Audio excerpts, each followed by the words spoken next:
코로나로 인하여 한국교회가 많이 침체된 이때 한국교회에 다시 한번 부흥이 일어나려면 이란 말씀을 가지고 서로 나누고자 합니다.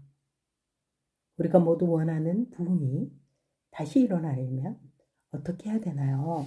성경에 나와 있는 원리를 가지고 알아보도록 하겠습니다.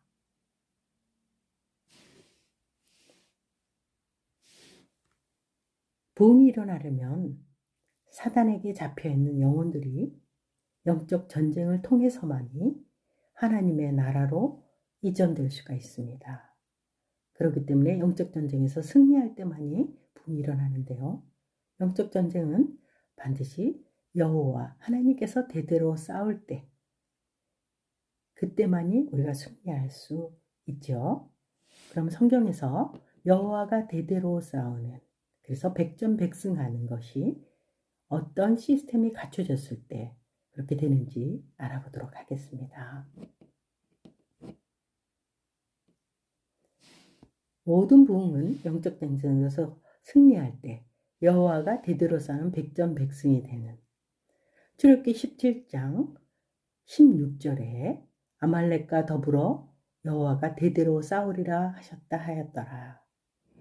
성경 구절 중에 여호와가 대대로 싸우리라 하셨다는 구절이 이곳에 나옵니다. 여호와가 대대로 싸우는 백전백승이 되려면 시스템이 구축돼야 됩니다.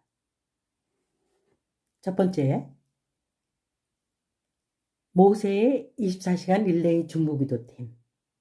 모세 아론 훌이 기도의 손이 내려오지 않도록 계속된 중보기도팀이 필요합니다. 두 번째는 복음의 현장에서 복음을 전하는 여호수아 팀. 그 다음에 세 번째는 이 팀들에게 무기를 계속해서 조달할 수 있는 그러한 팀들이 연합되어 있을 때 하나님이 대대로 싸우는 백전백승이 되겠죠. 이곳에서 이 팀 중에서 어느 한 팀이라도 빠지면 안 되겠죠.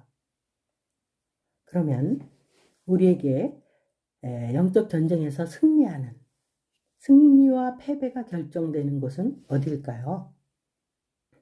우리 모두 알고 있어요. 네. 하나님과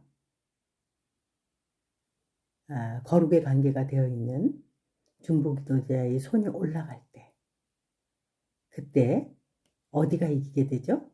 여호수아, 복음의 현장인 여호수아의 팀들이 복음이 전달이 되고 수많은 영혼이 돌아오는 그것을 이기게 되죠. 하나님과의 관계가 가장 중요한 중보기도 팀들이 기도의 손이 내려올 때는, 네, 아무리 모세라도 기도의 손이 내려오면 어디가 안 되죠?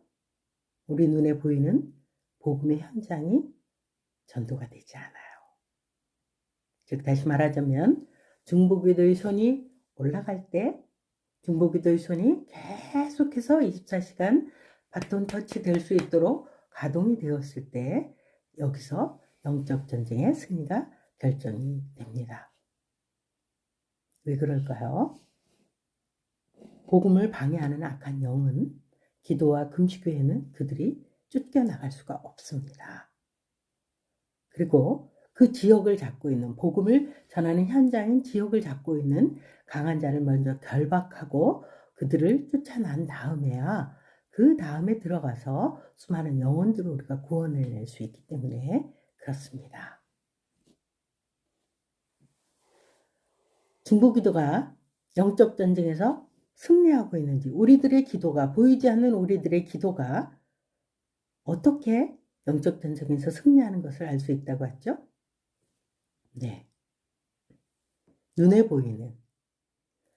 보이지 않는 하나님과의 관계인 중보기도 팀이 눈에 보이는 복음의 현장으로 나타나기 때문에, 그래서 그 복음의 현장이 계속해서 수많은 영혼이 돌아오는 걸 보면, 와, 우리의 기도가, 하나님께서 우리의 기도를 들으시고 우리와 함께 하시고 이게 되는구나를 알 수 있다는 거죠.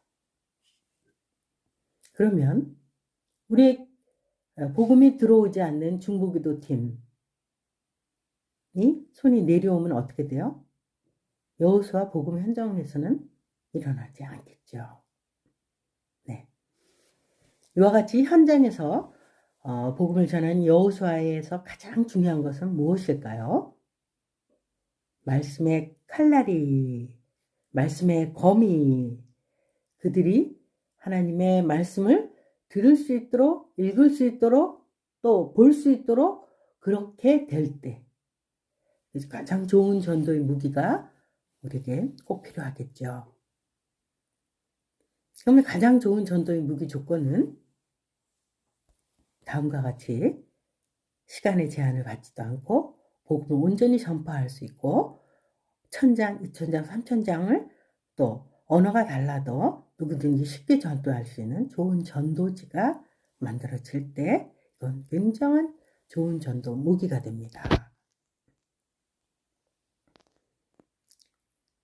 한국교회에 다시 부흥이 일어나려면 1팀 부흥을 위한 24시간 중보기도 팀과 현장에서 복음을 전하는 여호수아 팀과 또 1, 2, 3팀이 연합하여 계속된 무기를 공급할 수 있는 그러한 팀이 된다면 여호와가 대도로 싸우고 그로 말미암아 한국교회는 다시 붕이 일어날 줄 있습니다.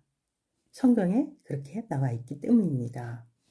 그러면 현재 이 세 개 팀 중에서 대략적으로 24시간 릴레이 금식기도 운동본부가 2021년 3월 1일부터 시작되어서 140명 정도가 24시간 금식하고 또 기도하고 삼겹줄로 계속해서 우리가 하고 있습니다.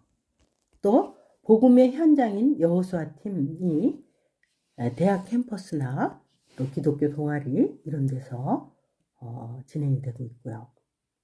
가장 좋은 전도 무기인 세종대왕 전도지, 한글 전도지가 이렇게 개발이 되어서 여기 전도지예요. 네. 이렇게 나와 있죠. 뭐 이걸 다 지금은 얘기할 수 없고 대략적으로 이렇게 해서 지금 복음을 전하고 있습니다. 이 안의 내용들은 여러분들이 좀 살펴보시면 되고요. 앞으로 이거에 대해서 조금 더 자세하게 계속해서 할 것입니다. 또 각 나라의 언어로 번역된 이것을 세종대왕 전도법이라고 하는데요. 한류 열풍에서 열광하는 세계인에게 한글을 통해서 각 나라 언어로 번역된 이 시대의 선교의 무기입니다. 한글로 되어 있습니다. 그들이 읽지 못할지라도 하나님이 한류 열풍으로 인하여 와 꼬레야 이렇게 각 나라의 언어로 번역되도록 만들어진 세계 선교의 무기가 준비가 되어 있습니다. 이렇게 가장 쉽고 효과적인 전도가 우리가 할 수 있도록 반드시 읽는 전도지, 스스로 가져가는 전도지, 또 보관하고 셀프 영접할 수 있는 한글 전도지가 24시간 중보기도 팀과 그것을 가지고 현장에서 복음을 전하는 여호수아 팀과 이 전도의 무기를 계속해서 지속적으로 공급할 수 있는 팀이 연합이 되고 시스템이 계속해서 갖춰진다면 하나님이 대대로 싸우는 영적 전쟁에 승리하여 대한민국에 다시 한번 한국교회에 붐이 올 줄 믿습니다. 그러기 위해서 우리가 좀 더 보완해야 될 것은 전도와 선교는 절대로 실패가 없습니다. 조선 땅에 복음을 전하러 온 토마스 선교사는 제대로 복음 한번 전하지 못하고 순교를 당했죠. 단지 성경책 하나만을 던져주고 그는 순교했습니다. 그러나 그 성경책은 도배지로 쓰여져서 그것을 읽었던 사람이 성령의 역사로 말미암아 우리나라 최초의 하우스 교회가 됐고 1907년 평양 대부흥운동의 전신이 되었다는 것을 우리가 알고 있습니다. 이런 작은 전도지는 우리에게 그러한 역할을 할 것입니다. 앞으로 우리가 한국교회가 부흥하기 위해서 조금 더 중보기도 팀이 한 1000명까지는 확보가 돼야 될 것으로 저는 기도하고 있습니다. 또 여호수아 팀도 더 훈련이 되어서 보강해야 되고요. 그들을 양성할 수 있는 학교와 또 전도의 핵무기를 대대적으로 공급할 수 있는 여러 가지 재정과 이런 것이 다 필요할 줄 믿습니다. 그렇게 될 때 우리는 한국교회 다시 한번 여호와가 대대로 싸우는 부흥이 일어날 줄 믿습니다. 이를 위해서 지금까지 수고하고 애쓰고 기도하고 여러 가지 각 분야에서 했던 여러분 힘내세요. 하나님께서 반드시 이 세 가지 시스템이 구축되는 또 그것을 통하여 반드시 한국교회에 부흥을 주실 줄 믿습니다. 네, 다음 시간에는 좀 조목조목 여기에 대해서 조금 더 자세히 알아보는 시간 갖도록 하겠습니다. 반갑습니다. 할렐루야.